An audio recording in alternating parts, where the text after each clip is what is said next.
कुछ कह रहे हैं? जब गैस उत्तर प्रदेश के बाराबंकी से एक ऐसी तस्वीर सामने आई है जो सिस्टम की सिलेंडर नहीं मिल रहा है। कल हमारे यहाँ शादी है, हलवाई आकर के घर पे बैठा हुआ है, लेकिन सिलेंडर नहीं मिल रहा है। 2 दिन से पर्ची कटाने में लग गया, 2 दिन से। अरे सिलेंडर नहीं खे मिलत, बताओ तो कल एकरा घर में शादी है, सिलेंडर न खे मिलत, एकरा घर में ब्याह कैसे होबई? अब ब्याह नहीं होबई तो गांव समाज के आदमी पत्तल कैसे चटबई? अरे साला मौगा का देखता रे? अरे साला गैस महंगा हो गईल। अरे सरवा मरल से काहे रे? आ गैस महंगा हो गई तो हम का करी? कोनो हम नीतीश सरकार ही के गैस सस्ता कर दऊ? गैस महंगा छोड़ ने, गैस मिलता ही नहीं खे। तू करत रह छिनराई, हम जाती घरे गैस भरवावे। अरे साला सोही में का गैस के दिक्कत है रे? छोरा उससे हमारा का मतलब बा? ऑलरेडी हम 2 गैस भरा के रखल बा। चलो ज्यादा कोई दिक्कत नहीं के।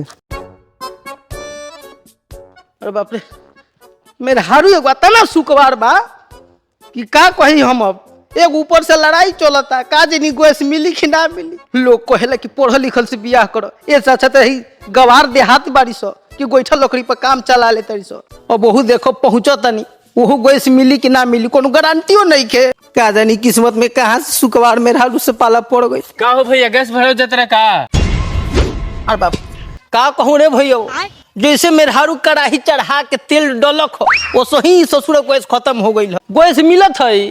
गैस कहाँ मिलत है मर्दे? हम अभी तो मोबाइल में देखनी कि काल्हे एगो बाराती आवे वाला रही, आ गैसे न खई मिलत। जा तू देख, हम जाती गैसे भरावे।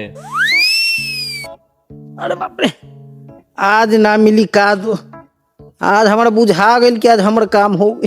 चले आ गया गोइठा 6 के 4, 100 के 4, 100 के 4। गैस महंगाइल, गोइठा सस्ताइल, 100 के 4। बनाइए खाना, परोसिए अचार। कि भौजी हमसे हंस बोले बतियावे के परी, कि दिल देवरो संग तोहरा लगावे के परी, कि दिल देवरो संग तोहरा लगावे के परी।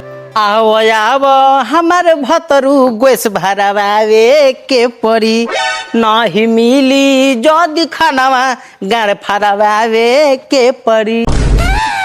आगे भोसारी वही दिन 2 गैस भरा के ले नहीं है गे। कविता सुनाओ तेरा कविता, मारा मुंह के चौर फाड़ दे। तो ज्यादा जे खिसी आई भतरू नैना लौरी देवरे भतरा बनी। अरे नाना एक करे जा मत खिसिया, अभी हम गैस भरा के लेके आओ थी, करे जा तो जाना जल्दी।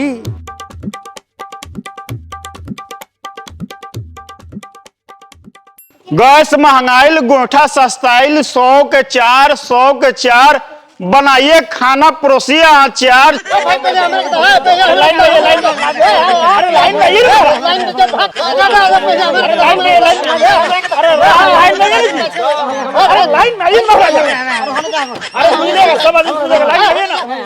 भाई हमारा दे, भाई हमारा दे, भाई भैया भैया भैया भैया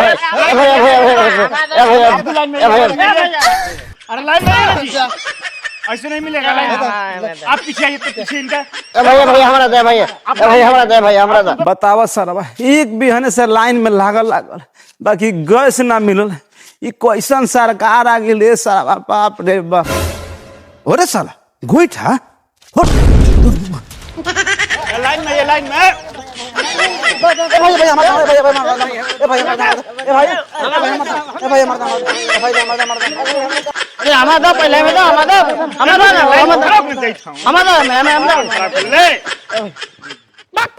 एक घंटा से गाड़ मराती पीछे से आके ले ले। अरे सुन रे, सुन रे,